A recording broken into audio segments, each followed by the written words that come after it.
श्री कृष्ण और सुदामा की मित्रता। यह कहानी हमें यह बताती है कि भगवान श्री कृष्ण अपने भक्तों के प्रति कितने विनम्र और दयालु थे। सुदामा एक गरीब ब्राह्मण थे जो अपनी पत्नी और बच्चों के साथ बहुत कष्ट में जी रहे थे। वह भगवान श्री कृष्ण के पुराने मित्र थे जो उनके साथ गुरुकुल में पढ़ाई की थी। एक दिन सुदामा की पत्नी ने उन्हें प्रेरित किया कि वे द्वारका जाकर अपने मित्र कृष्ण से मदद मांगे। सुदामा ने माना कर दिया क्योंकि वे अपने मित्र को अपनी गरीबी का बोझ नहीं बनाना चाहते थे। परंतु उनकी पत्नी ने उन्हें एक थैला में चावल का पोहा भर कर दिया और कहा कि वे उसे कृष्ण को भेंट करें।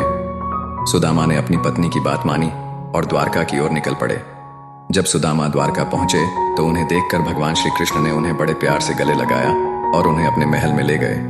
वहां उन्होंने उनके चरण धोए, उन्हें आसन पर बैठाया और उनके साथ बातें की। सुदामा भगवान कृष्ण के इस आदर और प्रेम से बहुत आश्चर्यचकित और भावुक हुए। उन्होंने अपने थैले में छिपाए हुए पोहे को भगवान को देने में संकोच किया, परंतु भगवान ने उनके मन की बात जान ली और उनसे पूछा कि उन्होंने उनके लिए क्या लाया है। फिर भगवान ने उनके हाथ से थैला छीन लिया और उसमें से पोहा निकालकर खाने लगे। भगवान ने कहा कि वे पोहे बहुत स्वादिष्ट हैं और उन्होंने उन्हें बहुत बड़ा उपहार दिया है। भगवान ने 2 बार पोहा खाया और जब वे तीसरी बार पोहा खाने ही वाले थे तो उनकी पत्नी रुक्मणी ने उनका हाथ पकड़ लिया और कहा कि इससे ज्यादा उन्हें कुछ नहीं चाहिए। रुक्मणी जानती थी कि भगवान की एक बार की कृपा से ही सुदामा को सब कुछ मिल जाएगा। सुदामा ने भगवान के इस उदारता और दया को देखकर आंसू बहाए और उनका धन्यवाद किया।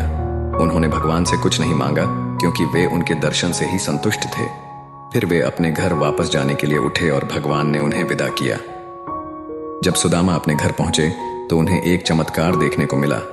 उनका घर एक सुंदर महल में बदल